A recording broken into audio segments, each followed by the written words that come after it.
Guys welcome back to Bhojpuri chillies. मैं हूं रुधिर। कैसे हैं आप लोग गाइस? आज हम लोग देखने वाले हैं अजीत यादव चैनल से लाइव डांस नहीं है, वीडियो है। मरद अभी बच्चा बा खेसारी लाल यादव, काजल राघवानी, शुभी शर्मा स्टेज शो। ओके, स्टेज प्रोग्राम। ओके, स्टार्ट करते हैं ये वीडियो। इसकी ओरिजिनल लिंक आपको डिस्क्रिप्शन में मिल जाएगी। You can check out the channel. Let's start the video.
Okay यार, यहाँ पे ये वीडियो ख़त्म।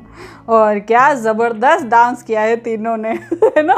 और खासकर दोनों एक्ट्रेस के ठुमके तक नहीं नज़र आ रहे थे भैया खेसारी लाल के ठुमके के आगे। ओ माय गॉड भाई, उनके ठुमके तो जैसे जैसे होते हैं ना, उनके आगे तो एक्ट्रेस के ठुमके बेकार हैं। इतना अच्छा ये बिहार में इस डांस को क्या बोलते हैं मुझे याद नहीं आ रहा, लेकिन ये है कि हाँ, इस टाइप का डांस जब भी भैया करते हैं, है ना, खेसारी लाल जब करते हैं तो भाई फाड़ के रख देते हैं। है ना। वो अच्छा वाला लेवल होता है ना, उसका एक्सट्रीम लेवल उसको बोलते हैं कि फाड़ के रख देते हैं भाई।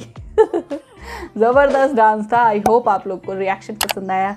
तो अगर अच्छा लगा हो देन प्लीज़ लाइक और शेयर ज़रूर करना। मैं मिलूंगी नेक्स्ट वीडियो में। बाय।